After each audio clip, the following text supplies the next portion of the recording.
La large victoire du PSG face à Nîmes, Marseille prépare son choc face à Bordeaux, la bataille LFP Mediapro continue et Luis Campos sur le départ. On fait le tour de l'actualité dans le journal de Made in Foot.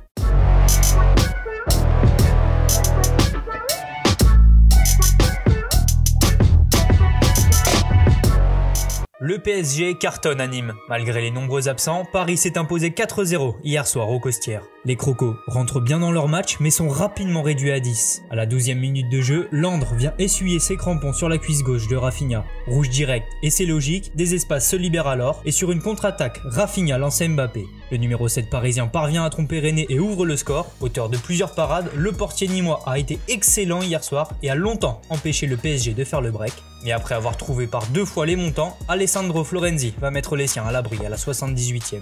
Nîmes craque ensuite et encaisse 2 nouveaux buts de Kylian Mbappé et Pablo Sarabia. Avec ce succès 4-0, Paris reprend la tête de la Ligue 1 et prépare de la meilleure des manières son match de Ligue des Champions mardi face à Manchester United.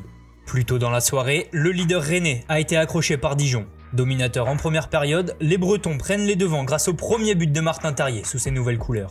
Devant à la pause, les Rennais sont bousculés en seconde période. Dijon parvient à égaliser grâce à un exploit individuel de Mama Baldé. Si les deux équipes se procurent des occasions à l'exemple de Flavien T qui trouve la barre en fin de match, le score ne bouge pas. Avec ce deuxième nul consécutif, le Stade Rennais perd son fauteuil de leader à la différence de but au profit du PSG. 2 matchs sont au programme aujourd'hui. Reims affronte Lorient à Delaune à 17h et ce soir à 21h, Marseille 10e accueille Bordeaux 9e. Pour cette 115e rencontre de championnat entre les deux équipes, l'OM veut stopper sa série de 4 matchs sans succès. Toujours sans victoire au Vélodrome, les Phocéens pourront compter sur leur recrue Michael Cuisance, présent dans le groupe de Villas-Boas. Les hommes de l'entraîneur portugais auront fort à faire face à la meilleure défense de Ligue 1. En 6 matchs, Bordeaux n'a encaissé que 2 petits buts.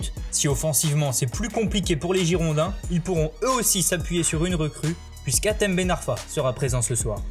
Retournement de situation à Montpellier. Hier matin, le club héroltais avait annoncé que 12 membres de l'effectif avaient été contrôlés positifs au Covid-19. Après de nouveaux tests, seulement 2 cas ont été confirmés. Il s'agit du défenseur portugais Pedro Mendes et de l'entraîneur Michel Derzakarian. Les autres sont finalement négatifs et pourront faire le déplacement à Monaco demain à 15h.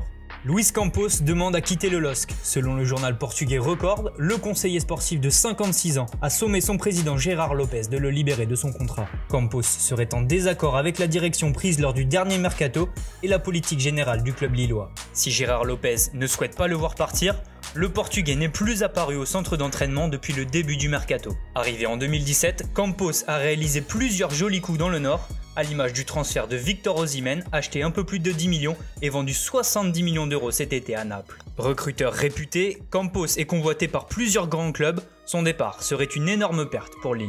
La bataille entre la LFP et Mediapro se poursuit. Et cette fois, la Ligue de football professionnel passe à la vitesse supérieure. Selon l'équipe, la LFP a saisi le tribunal de commerce de Paris. La Ligue demande à l'actionnaire de Mediapro, la société Joy Media SL, de payer l'échéance de 172 millions d'euros due depuis le 5 octobre dernier. Le quotidien précise que la LFP a exigé à Joy Media SL d'activer une garantie prévue dans le contrat signé entre les deux parties fin 2018. En attendant que cet argent soit versé, la LFP va sortir 50 millions d'euros de ses fonds propres, mais elle va aussi contracter un prêt de 120 millions d'euros à une banque étrangère. L'emprunt doit être validé par l'Assemblée Générale qui aura lieu lundi. Saïd Benrahma à West Ham, c'est officiel. L'ailier algérien quitte Brentford et la Championship à la toute fin du mercato entre clubs anglais. Benrahma a connu quelques problèmes lors de la visite médicale, ce qui a obligé les deux clubs à renégocier les termes du deal. Révélation de la dernière saison du Championship avec 17 buts et 10 passes décisives, l'ancien niçois de 25 ans est finalement prêté une saison pour 4,5 millions d'euros. Ce prêt est assorti d'une option d'achat fixée à 22 millions d'euros pour les Hammers. Merci à tous de nous avoir suivis, n'hésitez pas à liker, commenter et partager. On se retrouve très bientôt pour un nouveau journal.